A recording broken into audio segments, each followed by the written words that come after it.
नमस्कार, मैं रवीश कुमार। भारत बंद बड़ा हो गया। आप इसके व्यापक राजनीतिक असर के सवालों से नहीं बच सकते।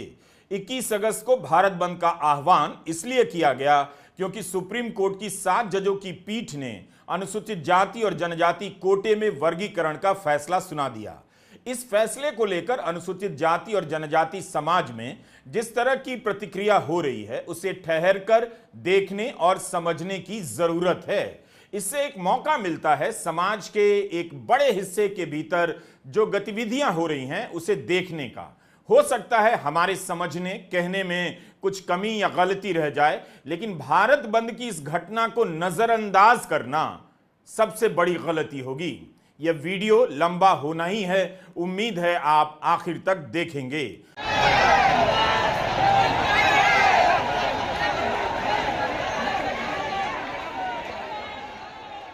आगरा में भारत बंद का असर व्यापक दिखा। बड़ी संख्या में बहुजन समाज पार्टी के बैनर तले लोग सड़कों पर उतर आए और सुप्रीम कोर्ट के उपवर्गीकरण के आदेश का विरोध किया।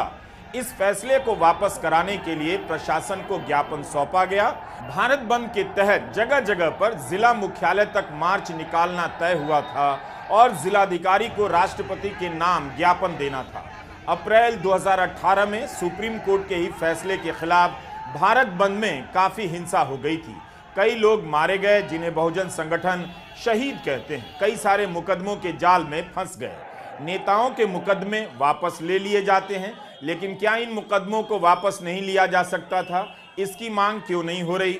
इस कारण भारत बंद का समर्थन करने वाले तमाम संगठन बार बार जोर दे रहे हैं कि शांतिपूर्ण तरीके से भारत बंद किया जाएगा, संविधान का पालन होगा।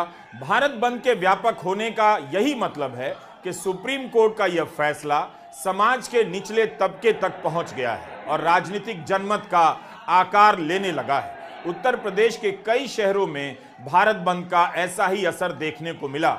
महाराष्ट्र, यूपी, बिहार, राजस्थान, मध्य प्रदेश और हरियाणा सहित कई राज्यों में भारत बंद का सफल आह्वान किया गया।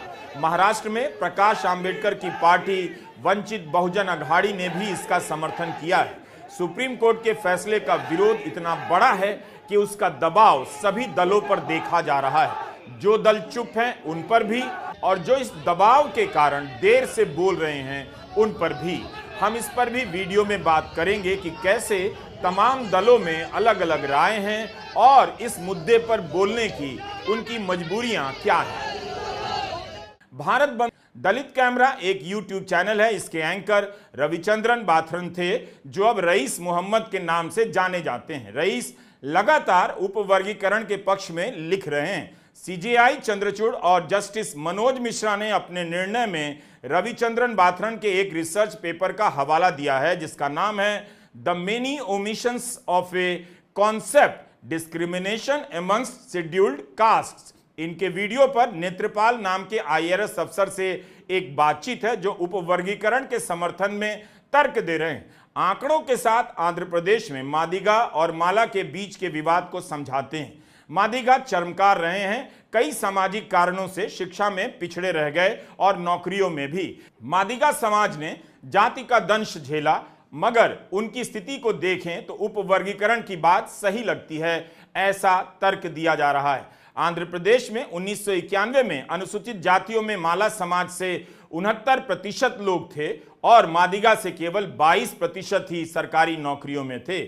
IRS नेत्रपाल बताते हैं कि कैसे आरक्षण के कारण एक दो समुदाय को ही ज्यादा फायदा मिला, जबकि आबादी के हिसाब से दोनों बराबर हैं। दलित कैमरा भी बाबा साहब आंबेडकर को अपना वैचारिक महापुरुष मानता है, लेकिन यहां पर उपवर्गीकरण के सहारे दक्षिण भारत के अनुसूचित जाति समाज की अलग ही सच्चाई सामने आती है। नेत्रपाल ने अलग अलग राज्यों के हिसाब से ऐसी जातियों की सूची ट्वीट की है जो चमड़े का काम करती हैं। ट्वीट में नेत्रपाल ने लिखा है कि यह जातियां बंद में शामिल ना हो।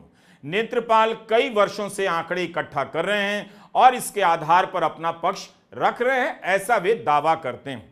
दलित कैमरा चलाने वाले रविचंद्रन बाथरन पर इंडियन एक्सप्रेस ने एक स्टोरी की है, जिसमें बताया है कि EFLU हैदराबाद से PhD और यूनिवर्सिटी ऑफ साउथहैम्पटन दक्षिण अफ्रीका से पोस्ट डॉक्टरल फेलो बाथरन पिछले 3 साल से तमिलनाडु के कोटागिरी कस्बे में सेप्टिक टैंक साफ करने का काम कर रहे हैं। इसके लिए उन्होंने 2021 में Kotagiri septic tank cleaning services private limited नाम से एक कंपनी बनाई है। बाथरन ने 2022 में इस्लाम कबूल कर लिया और अब उनका नाम रईस मोहम्मद है, पर उनके इलाके में लोग उन्हें सेप्टिक टैंक भाई कहकर पुकारते हैं। बाथरन तमिलनाडु की अरुणथतियार जाति से आते हैं। सुप्रीम कोर्ट ने अपने फैसले में अरुणथतियार जाति की स्थिति का हवाला दिया है और इनके रिसर्च पेपर का भी। बाथरन ने 2016 में ईपीडब्ल्यू में एक रिसर्च पेपर लिखा जिसे मुख्य न्यायाधीश DY चंद्रचूड़ ने उपवर्गीकरण वाले अपने फैसले में कोट किया है, जहां वे इस उदाहरण का इस्तेमाल कर रहे हैं कि कैसे जब अरुणथतियार जाति का एक पुरुष परैयर जाति की एक स्त्री के साथ भाग गया तो स्त्री के परिवार वालों ने बदला लेने के लिए उस पुरुष के परिवार की स्त्री से बलात्कार किया, जबकि ये दोनों जातियां अनुसूचित जाति कैटेगरी में आती हैं। बाथरन ने सुप्रीम कोर्ट के उपवर्गीकरण पर निर्णय को मील का पत्थर, क्रांतिकारी बताया है। यह तमिलनाडु से बाहर अनुसूचित जाति में वंचित जातियों को आरक्षण के बड़े हिस्से का दावेदार बनाएगा और साथ ही ये जातियों के बीच मौजूद अत्याचारों पर भी बात करने का मौका देगा। यह जाति व्यवस्था में सबसे अछूत मानी गई जातियों पर हो रहे अत्याचार पर बहस के रास्ते खोलेगा। वर्तमान में अगर अनुसूचित जाति के भीतर मौजूद एक जाति उससे नीचे मानी गई किसी दूसरी जाति पर अत्याचार करती है तो वहां SC/ST अत्याचार निवारण अधिनियम 1989 नहीं लागू होता।